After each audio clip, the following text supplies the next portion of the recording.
Hey guys, how's everybody doing today? It's all right. For everybody that put their hand up, that said token project, I just want to give you just a round of applause. It is a hard time being a token project in this environment right now.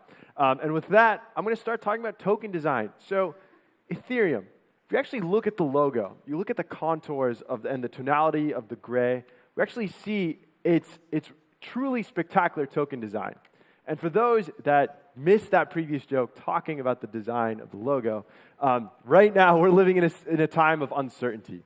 And I think as a project founder, right, as the CEO of Stream, I think this is something which is not talked about a lot, which is, if you're really trying to build, a token that has a wide distribution, has a use case, how do you actually navigate this environment? And just to kind of give you guys a sense of the state of the world, for those of you guys who've been watching the news, some of the regulatory bodies include FinCEN, right, the Financial Crimes Enforcement Network, right, just made an announcement letter, right, kind of to a senator, in which it seems like, some ICOs and developers and issuers are actually going to need to become money transmitters and license that, right? We have the CFTC, right, which has been working close hand in hand with the, with the SEC to figure out, what are commodities, right? Are these tokens Chuck E. Cheese, like Chuck E. Cheese tokens, right, or Dave & Buster coins, right? How do we actually think about the commodity side of this, in which people are actually buying tokens for a future good or service? Another side of this, for those of you guys that have been dealing with crypto taxes, is the IRS, right? It's tokens considered as property. You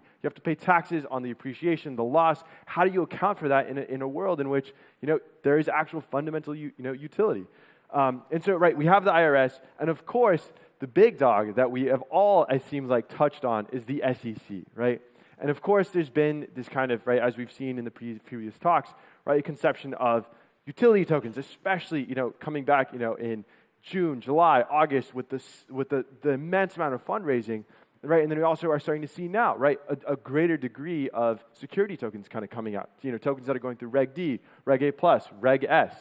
And I think one thing that's going to be really interesting is actually looking at the trade-offs here, because of course regulation is important, and the fact that actually only 10% of utility tokens that ICO'd actually have utility on their fundamental network, right, is interesting, right? And I think it's going to be so important in terms of us being on the ground floor of all of this to see how, right, regulation actually comes about. How do we actually think about making sure that there are no frauds, right? How do we make sure that people are safe when they're actually purchasing these tokens?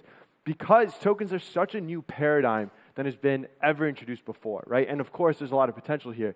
But I think it's so important to remember that there is need for regulation. There is need for compliance, right? We've seen, right, the SEC take action, for example, before when the internet bubble was there, in which companies were literally giving free equity out to people, right, as stock certificates. I think there's a sense oftentimes in the environment where it's like, down with the regulators. And I think the regulation is actually a really important piece of this.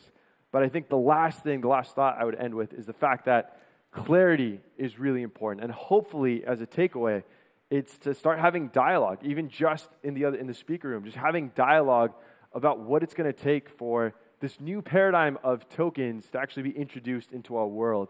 Because there does exist a history, a future in which the U.S. is not part of the fundamental inflection points of crypto. And so I think in order for the United States to continue to be an important financial, technical presence, we're going to need clarity. And hopefully that gives you a sense of what it's like as a project founder. Thank you, guys.